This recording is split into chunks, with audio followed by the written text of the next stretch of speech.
My name is Crystal Kim, and thank you for joining me on a first day in 2024. I'll be talking about the hidden process to revolutionizing language learning, and hopefully I can share a important message that I like to present in the world.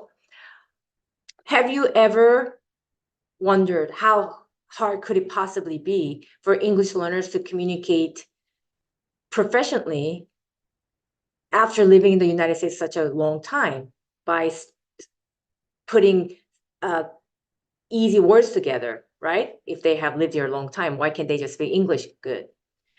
Do you have friends, family members, or coworkers, and do you want to connect on a deeper level?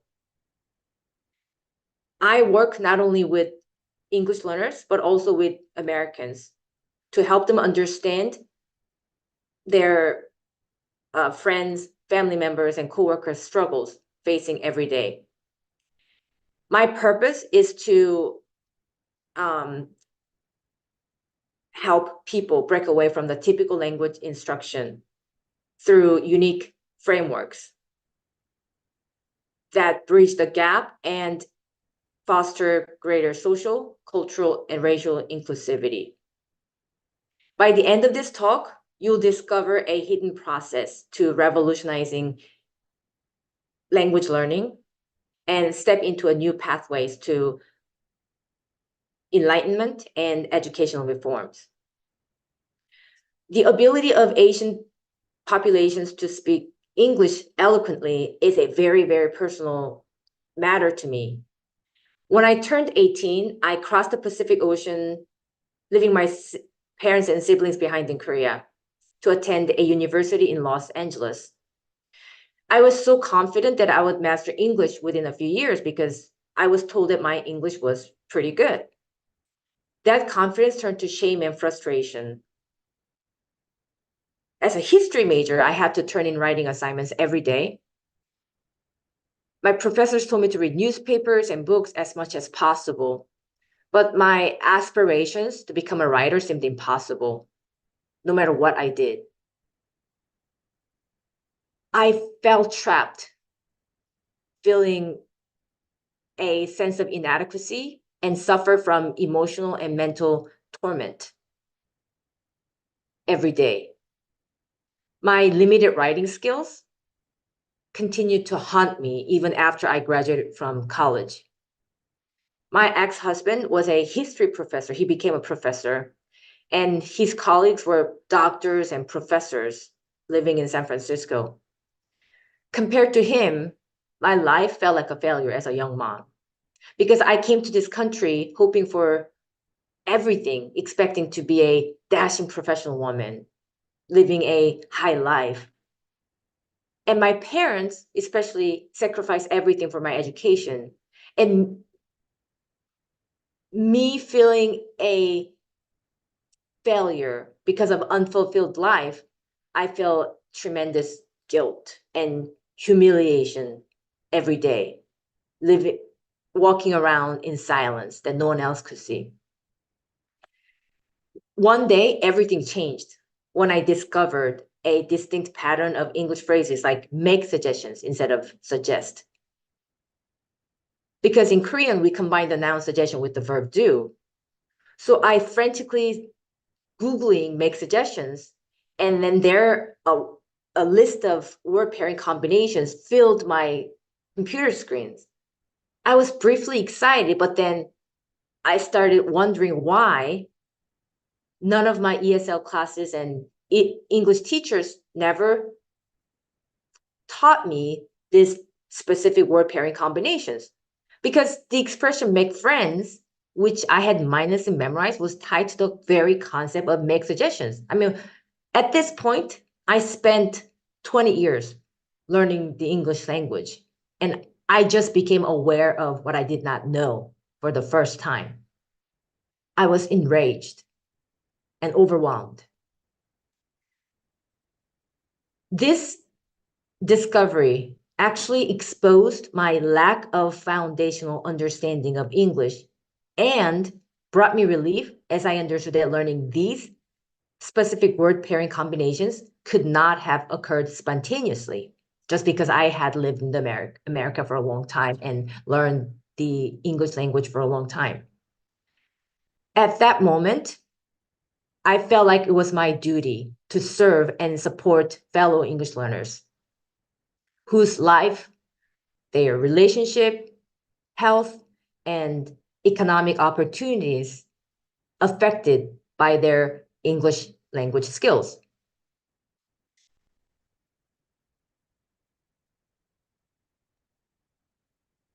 Fast forwarding 10 years, I am standing in front of a group of scholars educating future English teachers. And then I ask a question by showing a sentence that goes, please polish the Polish furniture. I polish the Polish furniture and asked, how do you help your students distinguish these two words phonetically? One Korean professor suggested that students listen to native speakers reading the sentence repeatedly until they understand. Nowadays, especially, you can use ChatGPT to hear the sounds of these two English words and infinitely much more. My question is then, how many sounds of English words, sentences, and expressions do English learners have to remember to become confident speakers? Think about it.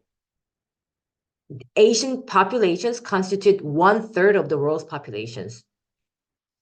And they require more than a device, enabling them to repetitively mimic and memorize the sounds of English words or phrases like a parrot. Of course, I want Asian people to leverage artificial intelligence to their benefit and shatter the assumption that we cannot learn English effectively despite technological advancements. There is a difference between mimicking and grasping the core concepts of the English. Breaking away from the typical language instruction and raise awareness fosters greater social, cultural, racial inclusivity and tolerance. So let me ask you then what are the 4 major misconceptions about learning a new language? Number 1, most people think, including scholars, that the process of learning a new language is so mysterious and complex.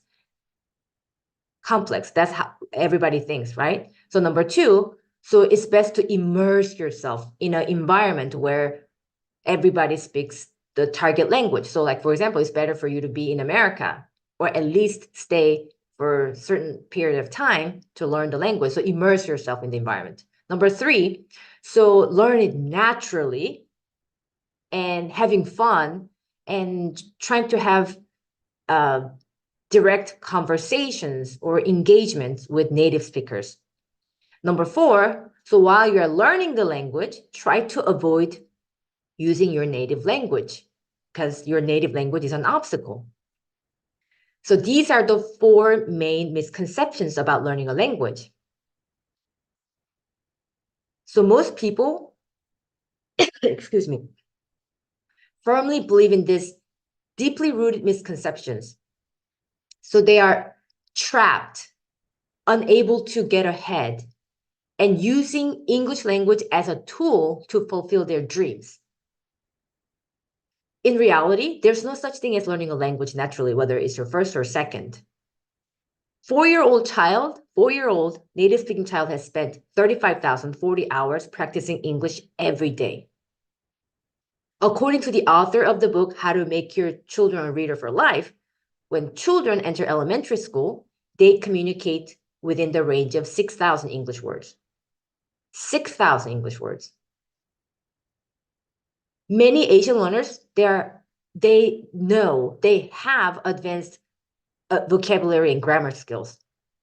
So then there's something missing when they struggle communicating in English, especially they have lived in the United States such a long time. What's missing? The essence of language is not imitation or mimicking, but creativity. Just like 6-year-old, 4-year-old kids speak English confidently, even within the range of 6,000 English words or less. There are solutions using foundational frameworks, which unlocks a hidden process, fostering creativity in language learners worldwide. When learning a new language, people naturally connect the new language to the existing cognitive structure of their native language. So this process is known as mediation and hinges on the learner's native language to untangle the intricacies of another one. After more than 20 years of research and field studies, I've discovered that the absence of strong English foundation among English educators and learners in Asian countries, such as Korea, China, Japan, and Vietnam, is there's absence of strong English foundation. It's rooted because there's a disconnect between their native language and English. Let me explain with examples. I will list 4 different sentences and think about the differences in meaning among these sentences, okay? 4 different sentences. What are the differences in meanings? I will build a house. I am going to build a house. I am building a house this fall, and I would build a house if I had money. These 4 sentences have different meanings in English. Warning though, many Americans think that, they overlook the essential English concepts as nuances or subtleties. In Korean, the differences don't exist, the meanings, because they are all expressed using one identical tense in Korean. So the concept that appears most natural to you may not even exist in other languages. So encouraging Asian people to speak English confidently results in surface imitation, like a sandcastle on the beach crumbling due to the absence of strong foundation. Learners' grasp of the English language relies on 2 factors. Number 1, a set of clear English rules. Number 2, compare the English rules to learners' native language. By comparing the basic forms of English, my transformation began. So there are 4 initial steps to raise awareness and bring revolution in language learning process. Number 1, remember the essence of language is not imitation, it's creativity.